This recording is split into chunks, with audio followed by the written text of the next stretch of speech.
बात करते हैं रेपो रेट की। भारतीय रिजर्व बैंक ने अपनी फरवरी की मौद्रिक नीति समीक्षा बैठक की है। उसमें रेपो रेट को उसी तरह रखने का फैसला किया है 5.25। लेकिन केंद्रीय बैंक ने वित्तीय प्रणाली में सुधारों का बड़ा बूस्टर डोज दिया है। शुक्रवार को नीतिगत दरों को स्थिर रखते हुए गवर्नर संजय मल्होत्रा ने ग्राहक संरक्षण और छोटे कारोबारियों के लिए खजाना खोल दिया है। आरबीआई ने जहां डिजिटल फ्रॉड के शिकार ग्राहकों के लिए 25,000 रुपए तक के मुआवजे का प्रस्ताव रखा है, वहीं रियल एस्टेट और एनबीएफसी सेक्टर के लिए नियमों को आसान बनाकर विकास को गति देने की बड़ी पहल की है। ग्राहक संरक्षण को मजबूत करते हुए डिजिटल भुगतान सुरक्षा बढ़ाने और वित्तीय उत्पादों को गलत तरह से बिक्री पर अंकुश लगाने के लिए भी कई उपायों का ऐलान उन्होंने किया है। आरबीआई गवर्नर ने कहा कि इस जल्द ही गाइडलाइन पेश की जाएगी, साथ ही इसको रोकने के लिए कई तरह से काम किया जा रहा है। वे ग्राहक जो अपने पैसों को धोखाधड़ी की वजह से खो देते हैं, हम उनको फौरी राहत के तौर पर बहुत छोटी राशि देने की योजना बना रहे हैं। ये राशि ग्राहक को केवल एक बार ही दी जाएगी। गवर्नर ने कहा कि छोटे मूल्य की धोखाधड़ी वाले लेन देन में हुए नुकसान के लिए ग्राहक को 25,000 रुपए तक का मुआवजा देने के लिए एक ढांचा भी प्रस्तावित किया गया है। तो खास बात यह रही कि रेपो रेट में कोई बदलाव नहीं किया गया। तो एपी तिवारी साहब हमारे साथ जुड़ गए हैं, मशहूर अर्थशास्त्री। तिवारी साहब, जिस तरह से रेपो रेट में बदलाव नहीं किया गया है तो इससे आम ग्राहकों को क्या फायदा देख सकते हैं? लोन की ईएमआई नहीं बढ़ेगी, एक बड़ी खबर है। साथ ही जो है अर्थव्यवस्था की कैसी तस्वीर दिखाई दे रही है? देखिए, ये जो आरबीआई ने रेपो रेट में कोई बदलाव नहीं किया है और उसको 5.25% पर बनाए रखा है। ध्यान देने की बात है कि दिसंबर में ये 5.50% रेपो दर थी, जिसको घटाकर 5.25% किया गया था।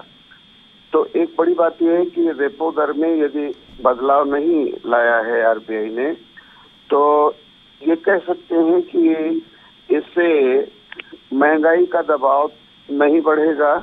एक बात तो ये। दूसरी बात कि जो ग्राहक सामान्य हैं उनकी ईएमआई में भी वृद्धि नहीं होगी, क्योंकि रेपो दर को बढ़ाया नहीं गया है। एक खास बात और है जो ध्यान देने की, कि अभी जो केंद्रीय बजट आया है 2026-27 के लिए, और हाल ही में भारत का यूएस से जो ट्रेड डील हुआ, उसकी औपचारिकताएं तो अभी बाकी हैं वो, लेकिन जिस दिशा में है, तो इनको भी इन तो खास कह सकते हैं बातों को भी ध्यान में रखना पड़ेगा। जो भारत सरकार का बजट 26-27 आया है 2026-27 का, उसमें एक प्रकार से बजट का हार्ड स्टांस इस बात पर है कि राजकोषीय घाटा घटाया जाए। मोटे तौर पे कह सकते हैं सरकार की जो वार्षिक उधारी है उसको कम किया जाए, और जो संचित ऋण है उसको भी घटाकर 55.6% पर लाने का टारगेट रखा गया है। ये कह सकते हैं कि उद्देश्य इस बजट का भी है कि कीमतें न बढ़े, महंगाई न बढ़े और ग्रोथ बढ़े।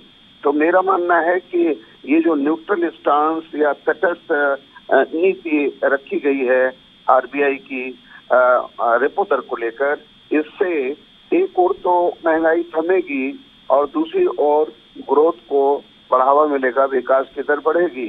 तो ये जो एक दीर्घकालीन कह सकते हैं परिप्रेक्ष्य इस बात को लेकर है कि विकसित भारत के लिए जरूरत इस बात की भी है कि राजकोषीय नीति जो वित्त मंत्रालय द्वारा तैयार की जाती है, भारत सरकार के स्तर पर तैयार की गई और बजट आया।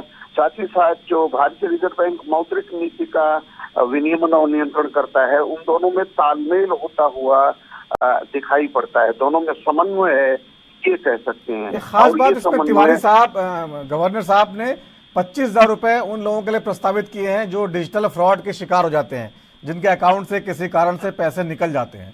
तो ये एक अच्छी पहल मानी जा सकती है, लेकिन मान लीजिए लाखों के रुपए निकल गए तो 25,000 रुपए कुछ कम नहीं है, इसको बढ़ाना चाहिए नहीं? नहीं, देखिए, उस पर अभी तो ये कह सकते हैं जो तात्कालिक हानि होगी उसकी क्षतिपूर्ति के लिए 25,000 का प्रावधान किया गया है। लेकिन एक खास बात है नवीन जी कि इस बजट इसमें इस घोषणा में ये भी कहा गया है कि एक डिस्कशन पेपर जारी किया जाएगा डिजिटल फ्रॉड को लेकर।